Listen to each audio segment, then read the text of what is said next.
Hello and welcome back. So in this particular video, we are discussing a very important essay by Roland Barthes, that is the death of the author.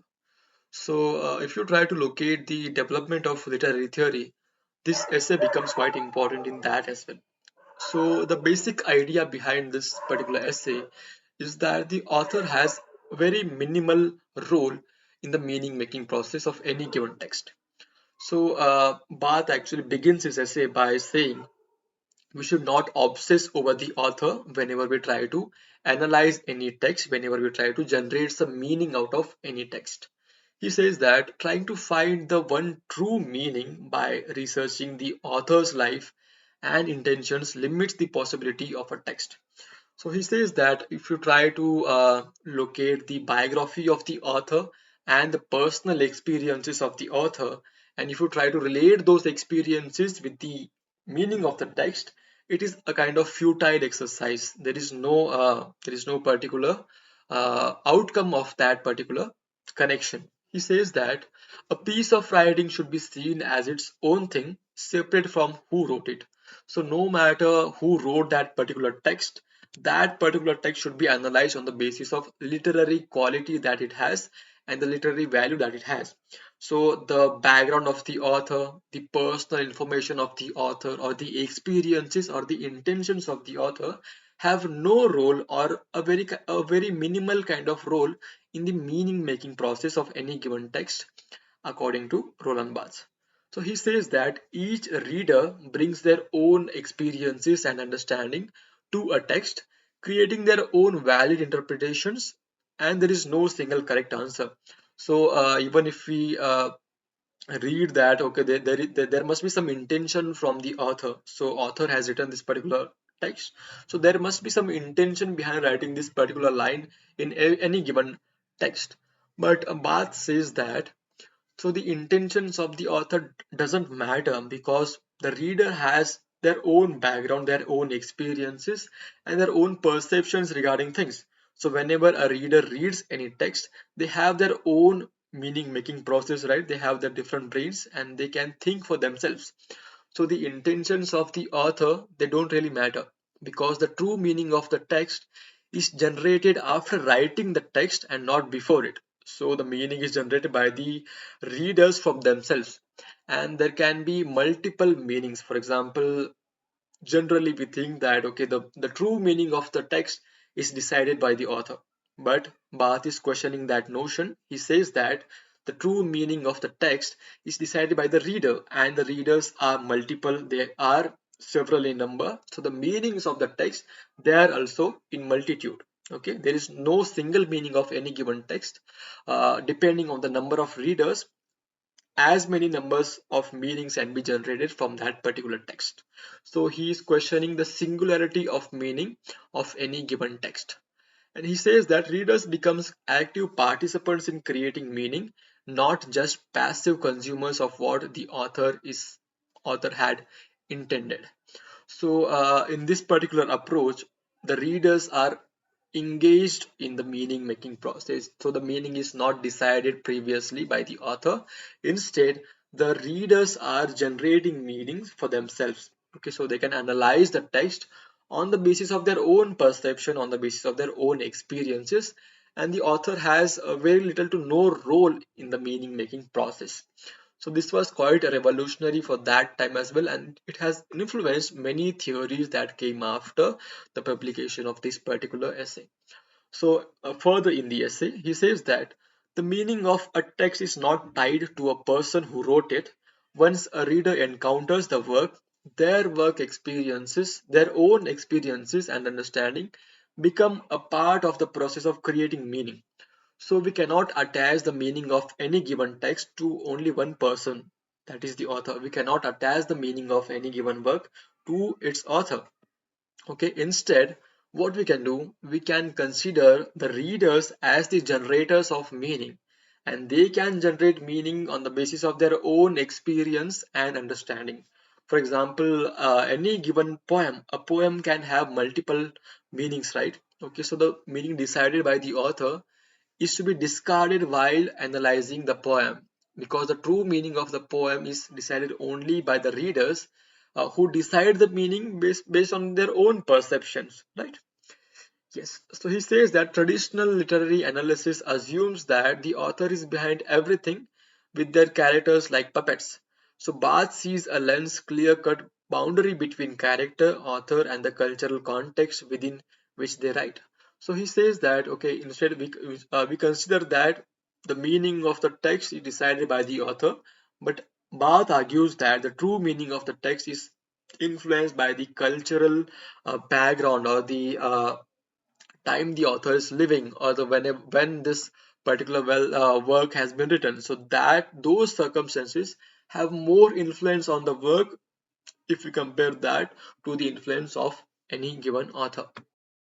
Barth believes that the reader's interpretation is always influenced by all these factors and there is no single truth to unlock about what the author meant.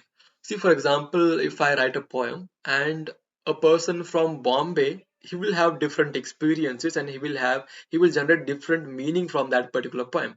And a person sitting in Tamil Nadu in a remote village, that person will have different meaning to the same poem, right? So what we are seeing here, we are seeing the multitudinous, multiple meanings for a single poem. So Barth argues that a single poem, a single text can have multiple meanings, and that meaning is, based on the perceptions or the experience of the readers and not the author. Further in the essay, Barth questions the role of intention of the author. So usually what we do, we try to look out for the intention of the author. For example, if you try to analyze any given poem, when you try to analyze that, you try to find out, okay, what was the intention of the author behind writing this particular line in this poem. But he says that the intention of the author hardly matters because the writing has its own life separate from the author's original plan. So he introduces one more concept here, that writing or any given text has its own life. So it is not a non-living thing now.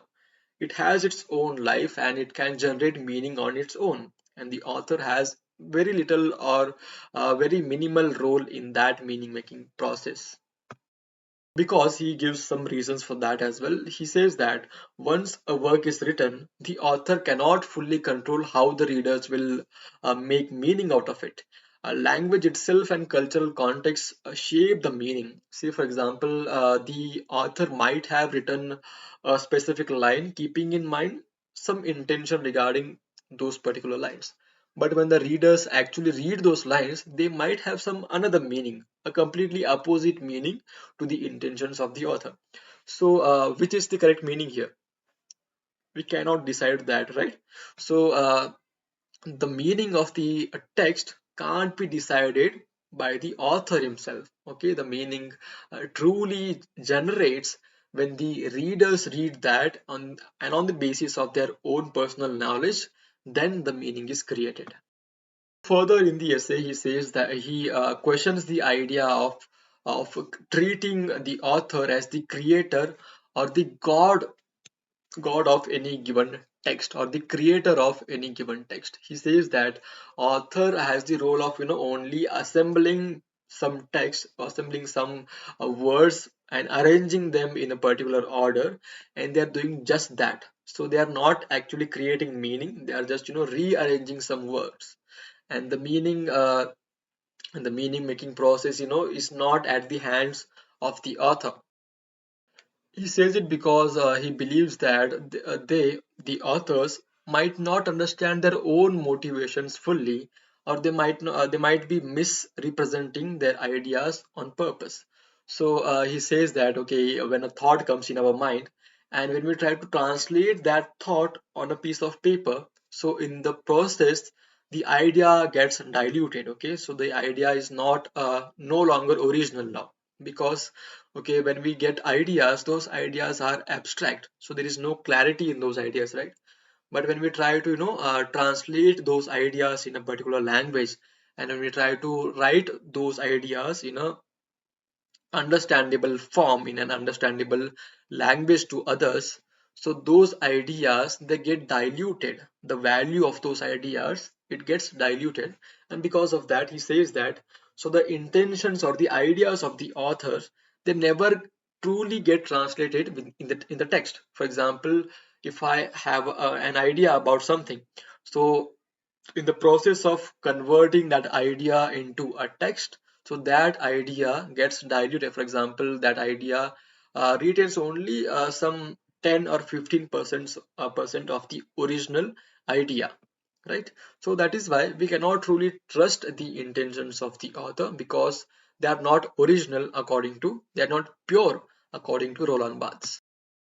And then he argues that if the author is not the sole source of a text, there can't be a single truth to its meaning. So again, he emphasizes this particular point here, that there are multiple influences on any given text, right? And there can be multiple meanings.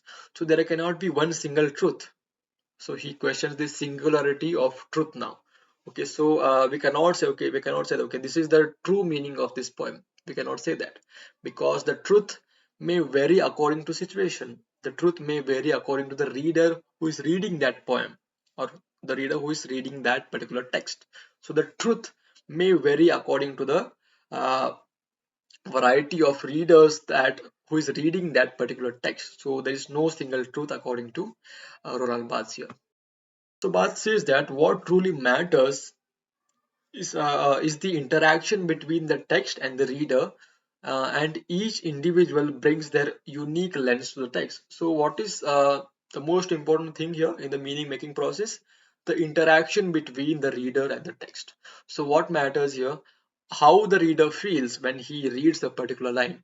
What comes to the reader's mind when he reads a particular passage from the text. So that is what which is of true value here. That is what truly matters in the meaning making process, because each individual, each reader, they will bring their unique perspective on those lines. They will bring their own unique analysis of any particular passage from that text.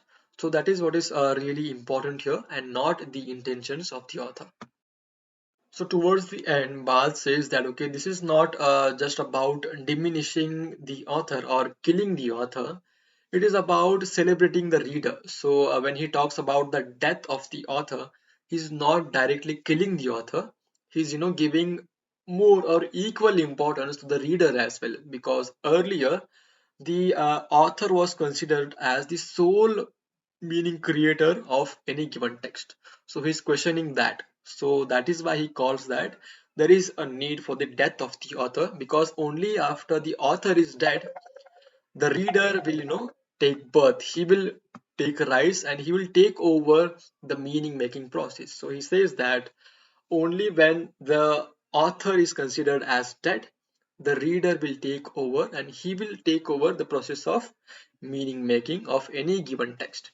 So he says that the reader becomes more than a passive consumer. They are a kind of co-creator of meaning within the work.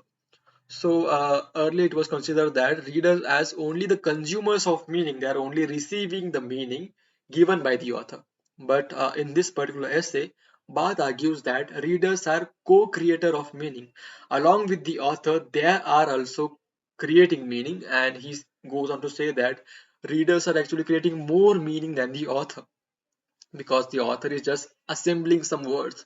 He's just gathering the words, and he's presenting uh, in his style. So he has only that much of job in the meaning making process.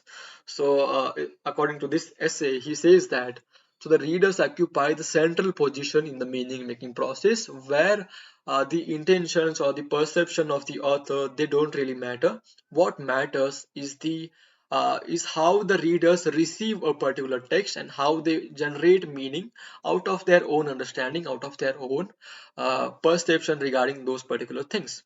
So this is what he tries to convey through this particular essay. I hope I have made some sense, and I have simplified this essay for you. And thank you so much for watching. See you in the next one.